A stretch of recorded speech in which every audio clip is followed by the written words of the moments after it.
मैं डॉक्टर प्रदीप कुमार तिवारी आप लोगों के साथ प्रस्तुत हूँ।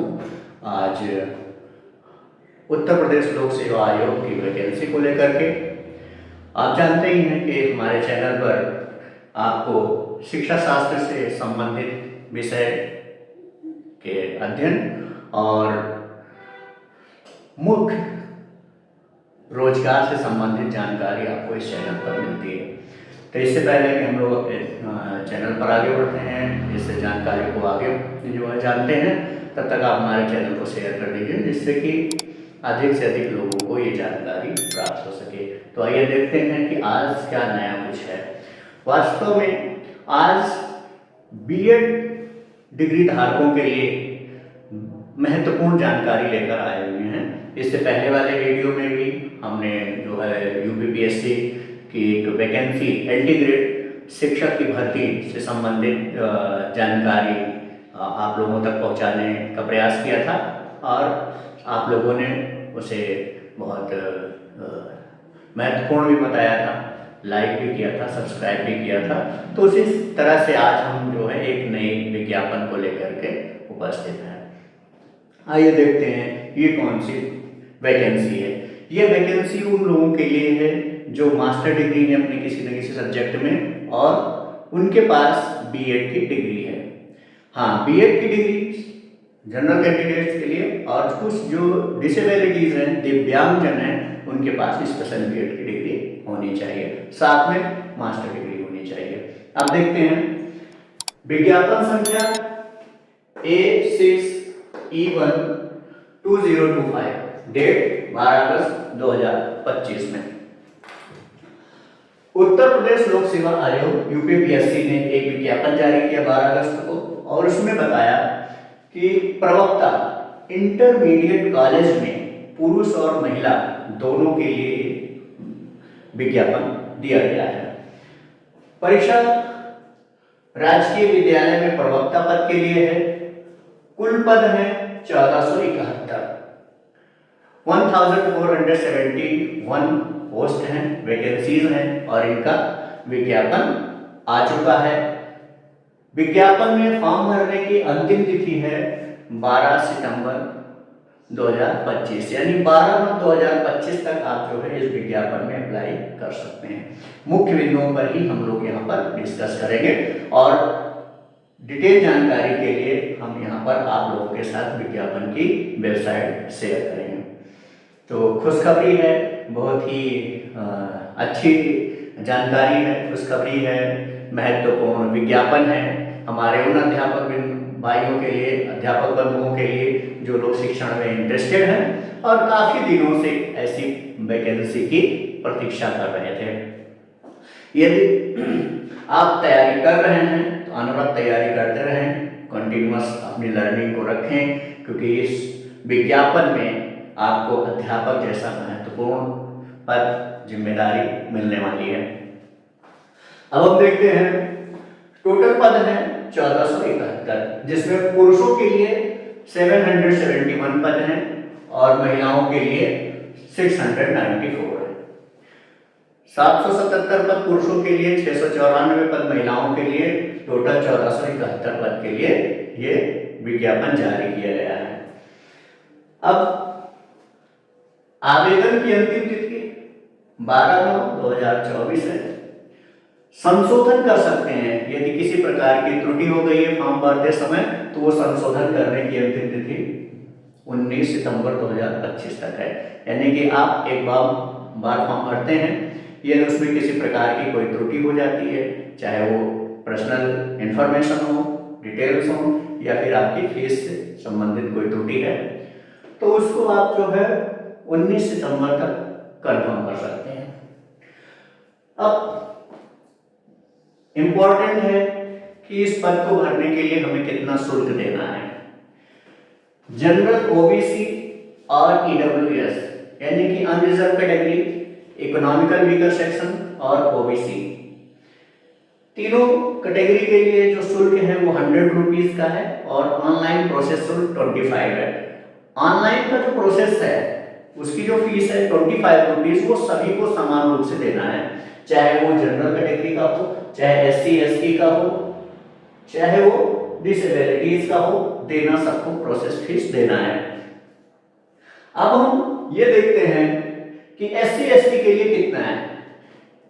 SC ST और भूतपूर्व सैनिक यानी कि अनुसूचित जाति, अनुसूचित जनजाति और भूतपूर्व सैनिक, जो लोग पहले सैनिक थे और अब रिटायर हो चुके हैं और उनको अध्यापक पद के लिए एलिजिबिलिटी बनती है, तो फॉर्म भरने के लिए 40 रुपीज शुल्क है और 25 रुपीज ऑनलाइन प्रोसेस शुल्क है, यानी कि उनको टोटल जो शुल्क देना है वो 65 रुपीज देना है। जनरल EWS OBC को 165 देना है, 125 सॉरी,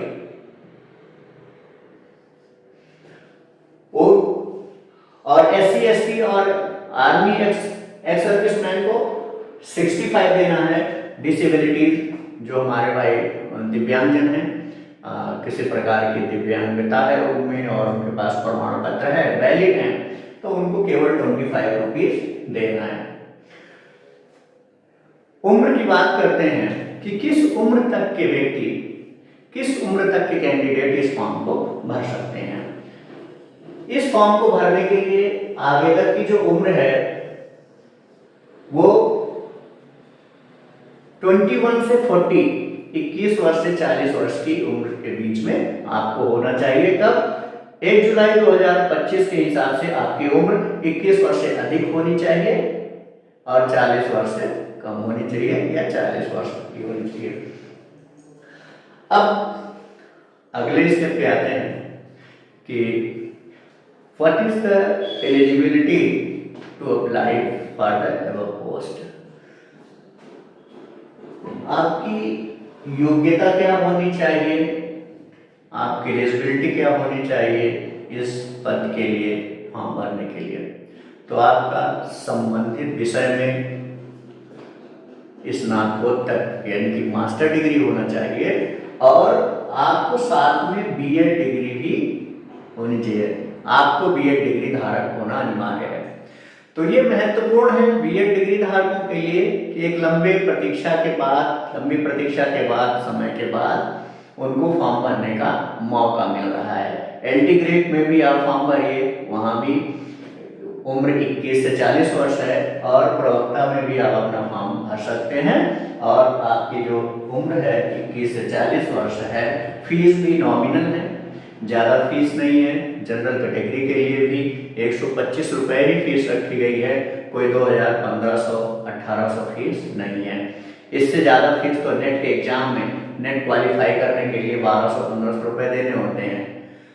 कई ऐसी यूनिवर्सिटीज़ हैं गवर्नमेंट की हैं जहाँ पर असिस्टेंट प्रोफेसर के पोस्ट के लिए अप्लाई करने के लिए 2000 फीस पे करना होता है। उसके हिसाब से यहाँ पर आपकी फीस बहुत ही नॉमिनल है। आयोग ने केवल एग्जाम कराने का जो एक्सपेंस है उतना ही रखा है। तो मैं सजेस्ट करूँगा कि आप लोग अपनी तैयारी को बेहतर करते रहें और इस फॉर्म को भर दें। कितने सब्जेक्ट के स्टूडेंट्स, कितने सब्जेक्ट के कैंडिडेट इस फॉर्म को भर सकते हैं?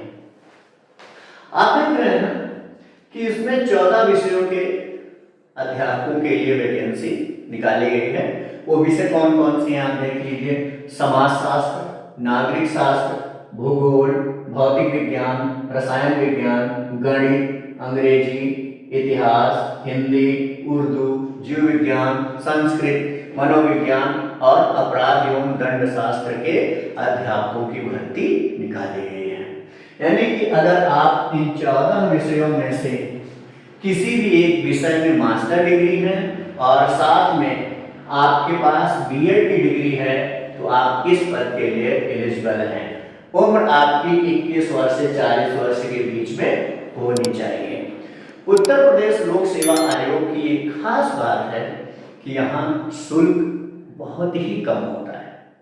जहाँ जनरल कैटेगरी के लिए यूपी टेट और CTET जैसे एग्जाम को देने के लिए भी शुल्क 700 प्लस होता है, 1200, 700, नेट में 1200 ऐसे फीस है। वहाँ आयोग ने मात्र 125 रुपीज रखा है। तो मेरे भाई, यदि आप जनरल कैटेगरी से भी हैं, ओबीसी से हैं, एससी एसटी किसी भी कैटेगरी से हैं, तो आपके पास पेमेंट का कोई ज़्यादा बर्डन आने वाला नहीं है। आप नॉमिनल शुल्क में ही अप्लाई कर सकते हैं और इस परीक्षा को पास कर सकते हैं। यहाँ हम देखते हैं कि अब किस वेबसाइट पर जाना है। आप सोच रहे होंगे कि कौन सी वेबसाइट पर जाएं, कैसे रजिस्ट्रेशन करें और कैसे अप्लाई करें। तो हम आपके साथ ये जानकारी शेयर करना चाहते हैं कि किसी भी सब्जेक्ट में आप मास्टर डिग्री है, बैचलर है और आपको उत्तर प्रदेश लोक सेवा आयोग का एग्जाम देना है, वो चाहे किसी भी पद के लिए, तो सबसे पहले वन टाइम रजिस्ट्रेशन पे आप अपना रजिस्ट्रेशन कर दीजिए। OTR यानी वन टाइम रजिस्ट्रेशन आप कर दीजिए। किसी भी पद के लिए आपको अप्लाई करना है तो OTR होना जरूरी है। OTR की जो वेबसाइट, जो लिंक है वो है otr.pariksha.nic.in। इस पर आप जाइए, अपनी व्यक्तिगत इंडिविजुअल पर्सनल डिटेल्स को फिल कीजिए और अपना एक ईमेल आईडी और phone number, valid email ID और वैलिड फोन नंबर रखिए, जिससे OTP आए तो आपका वेरिफिकेशन हो सके। यहाँ पर आप OTR रजिस्ट्रेशन करने के 72 घंटे के बाद आफ्टर 72 आवर्स, यानी कि विज्ञापन में साफ साफ लिखा गया है कि आवेदन करने वाले कैंडिडेट के पास अगर OTR नहीं है तो वो कैंडिडेट आवेदन करने से 72 आवर्स पहले OTR रजिस्ट्रेशन कर दें। मीन्स फ्यूचर में भी अगर आपको किसी प्रकार का उत्तर प्रदेश लोक सेवा आयोग का एग्जाम देना है तो आप OTR कर दीजिए, उसमें कोई प्रॉब्लम नहीं है, कोई दिक्कत नहीं है। आपको अपनी व्यक्तिगत जानकारी उसमें फिल करना है और ईमेल आईडी डालना, फोन नंबर डालना और आपका OTR हो जाएगा। अब इस आवेदन के लिए भी 3 स्टेप पर फॉर्म भरे जाएंगे। भाई अगर जानकारी अच्छी है, आपके काम की है, आपके मित्रों के काम की है, जो लोग प्रिपरेशन कर रहे हैं उनके काम की है, तो आप इस चैनल को सब्सक्राइब कर लीजिए और उनके साथ शेयर कर दीजिए। हम और भी जानकारियां लेकर आते रहेंगे समय समय पर। इसमें सबसे पहले आपको OTR रजिस्ट्रेशन करना है, अपनी वैलिड ईमेल आईडी और फोन नंबर के साथ आप रजिस्ट्रेशन कर लीजिए। आफ्टर 72 आवर्स आपको एक अपना डैशबोर्ड मिलेगा एप्लीकेंट का, अपना OTR नंबर से आप लॉगिन करेंगे, एक डैशबोर्ड मिलेगा। डैशबोर्ड पर एप्लीकेशन पार्ट 2 लिखा होगा, वहां पे आप क्लिक करेंगे। आपके एप्लीकेशन से संबंधित सारी जानकारी उसमें भर देना है, सबमिट कर देना है। वैसे आपको इस लिंक पर ही आपकी पात्रता दिखाई दे रही होगी कि आप इस वैकेंसी के लिए पात्र हैं या नहीं है, इस वैकेंसी के लिए क्या जो है एलिजिबिलिटी चाहिए और आपकी क्या एलिजिबिलिटी है। OTR रजिस्ट्रेशन करने का सबसे बड़ा फायदा है कि आपको अपने डैशबोर्ड पर ही संबंधित चीजें दिखाई देने लगेंगी। एप्लीकेशन सबमिट करने के बाद आपको अपने ही डैशबोर्ड पर यह देखना है प्रोसीड फॉर फीस। फीस जमा करने के लिए आप डेबिट कार्ड से, ऐप से फीस जमा कर सकते हैं और उसका कंफर्मेशन की एक स्लिप आपको मिलेगी। वो स्लिप आपको डाउनलोड करके अपने पास सुरक्षित रख लेना है। ओवरऑल एप्लीकेशन फॉर्म का भी एक प्रिंट आउट मिलेगा, वो भी आपको अपने पास फ्यूचर कम्युनिकेशन के लिए सुरक्षित रख लेना है। तो ये है विज्ञापन संख्या A6E1 2025 का महत्वपूर्ण बिंदु। आपको कैसा लगा? आपको इन्फॉर्मेशन अच्छी लगी तो आप इसको शेयर कीजिए और अपने मित्रों के साथ अधिक से अधिक शेयर करके इस चैनल को सब्सक्राइब कर लीजिए, जिससे कोई भी इन्फॉर्मेशन आपको मिलने से छूटे ना। तो आप इस चैनल पर बने रहे इतने समय तक और आपने हमारी बातों को ध्यान से सुना, इसके लिए धन्यवाद। नमस्कार। फिर मिलते हैं किसी नए अपडेट के साथ।